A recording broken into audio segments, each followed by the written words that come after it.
Despite a poor upbringing as the son of 2 farm workers, Valkorion slowly but surely rose in power. As a Dark Lord of the Sith, he reconstructed the Sith Empire following its destruction in the Great Hyperspace War, ruling it for over a millennium. Even as he changed titles and names over the centuries, there was one thing that Valkorion always assured: the destruction of the Galactic Republic. But did the Emperor ever accomplish his ultimate goal? Well, let's find out. Welcome to the Characters and Star Wars Lore episode 140, The Rise of Valkorion. The Sith pureblood Tenebrae was an unusual child.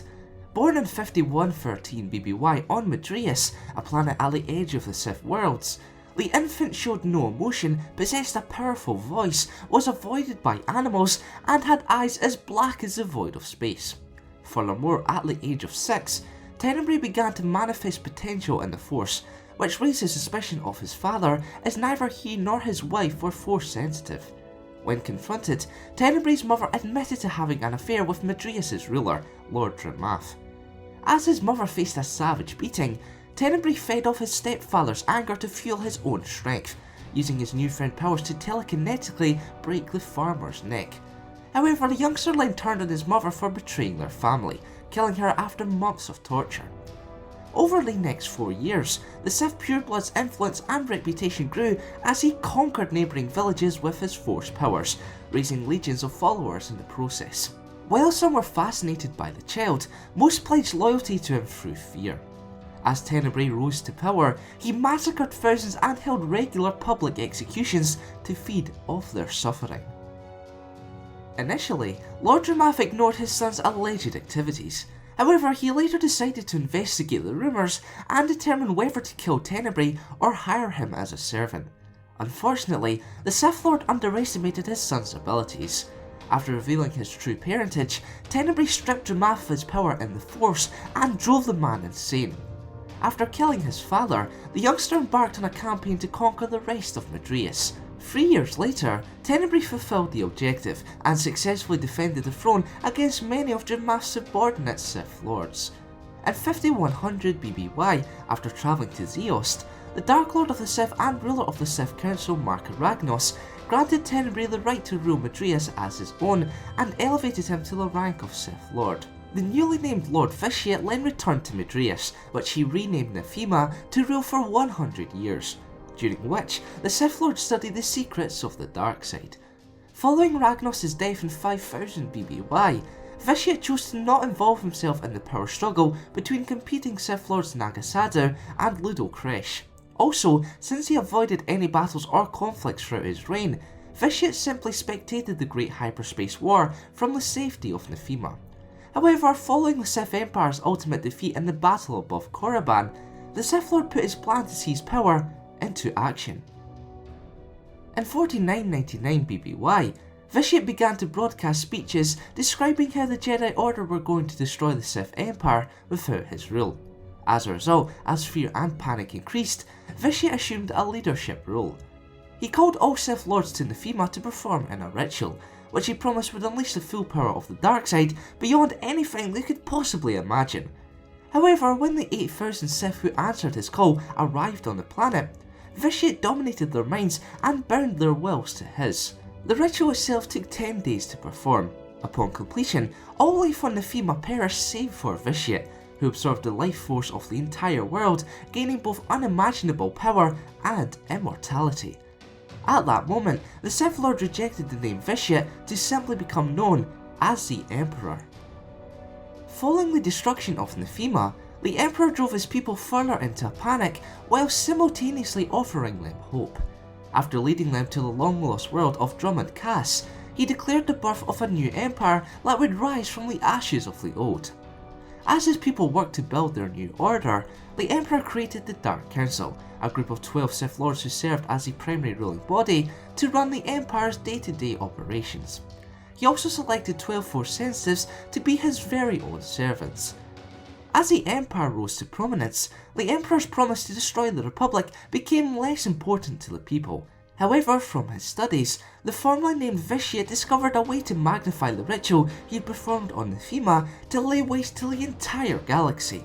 However, several members of the Dark Council discovered the Emperor's plan. As a result, they initiated a conspiracy to unseat their leader and save the galaxy from total annihilation. Around the same time, the Emperor told Mandalore the ultimate of a vision he received, one where the Mandalorians crushed the Republic in a glorious victory.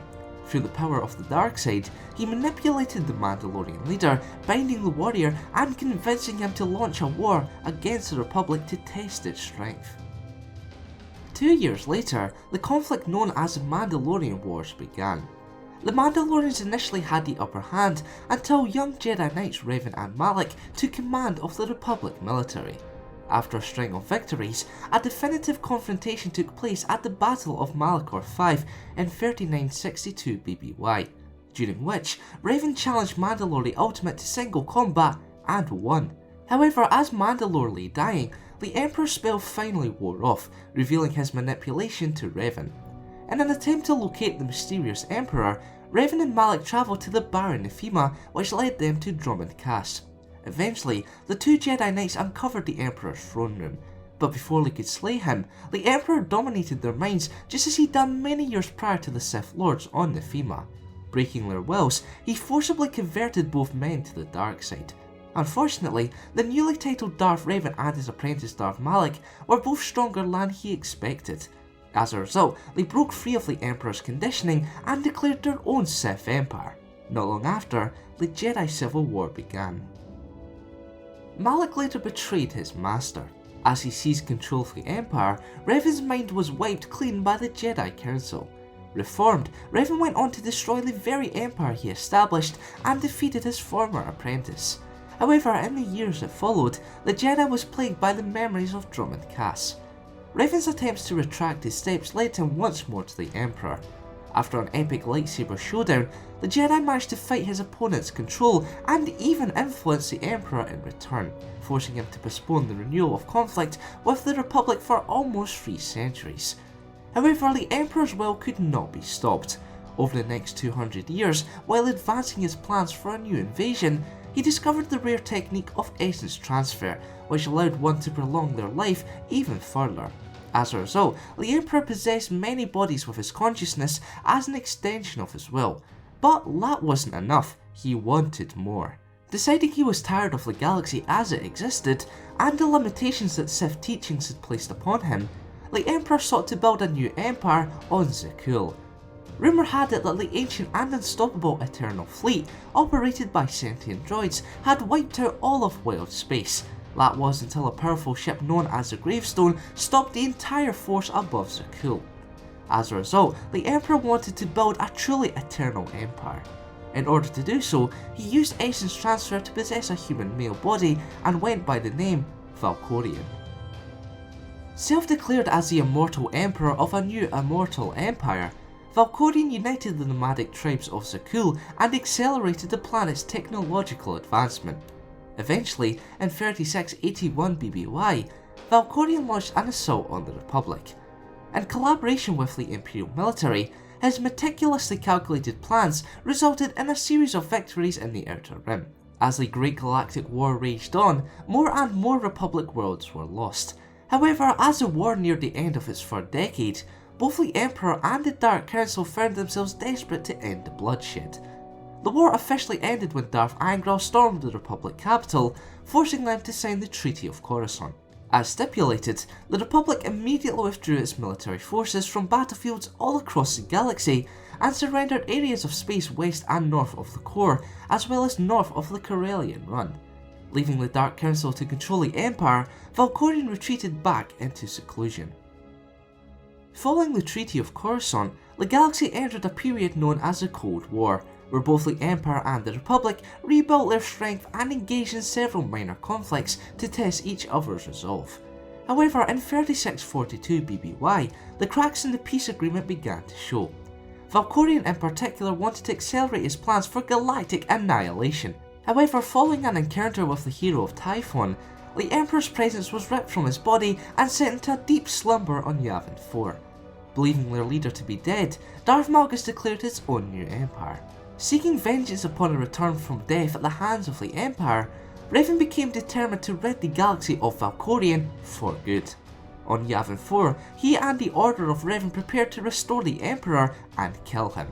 Unfortunately, as Republic forces arrived to engage the Revanites, Valkorion fed off the death and chaos. Before long, the Emperor had restored his strength and once more declared his intention to retake the galaxy. Vanishing from Yavin 4, he looked for another body to possess.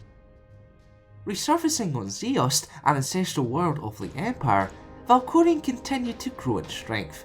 Believing himself to have finally passed beyond death's reach, he once more devoted himself to ruling the Eternal Empire. However, Valkorion was betrayed by an unlikely source, his son Arkan. Even when the Emperor attempted to possess another body, Arkan froze him in carbonite. Valkorion could only watch as his son claimed the throne of the Eternal Empire and control of the Eternal Fleet. All that he had built over the course of 1300 years, all the effort he had gone to in order to defeat the Republic, was slipping away from his very grasp. The irony is, while Valkorion thought he was impervious to death, his life was cut short by life he created. To learn more about Valkorion's legacy, personality and powers, click the link on screen or the one in the description. Now it's time for this week's question. Would you like to see Valkorion brought into the Star Wars canon? Let me know in the comments below. Remember to vote for next week's episode by participating in the card poll on screen now. And to have your say in future lore videos, head on over to thekangxans.com and get voting. Thanks for watching, and for more Star Wars related content, keep it locked here to the Kangxans. Whilst in the unknown regions, Revan and Malak stumbled upon the Dark Lord of the Sith, who was leading a resurgent Sith Empire on the imperial capital of Drummond Cass. Whilst the two Jedi posed as mercenaries for months, they discovered that the Sith Emperor was raising an army to invade the Republic. However, both men were lured into a trap. After losing a duel to the Sith Emperor, he broke their will and twisted their minds. After awarding Malak and Revan the title of Darth, the Dark Lord of the Sith tasked them with finding the final Rakatan star maps. Upon locating star maps on Tatooine, Korriban and Manaan, Revan and Malak ventured to the previously unexplored Rakata, where they uncovered the Starforge. Revan took control of it and declared himself as a new Dark Lord of the Sith, while Malak grudgingly became his Sith apprentice.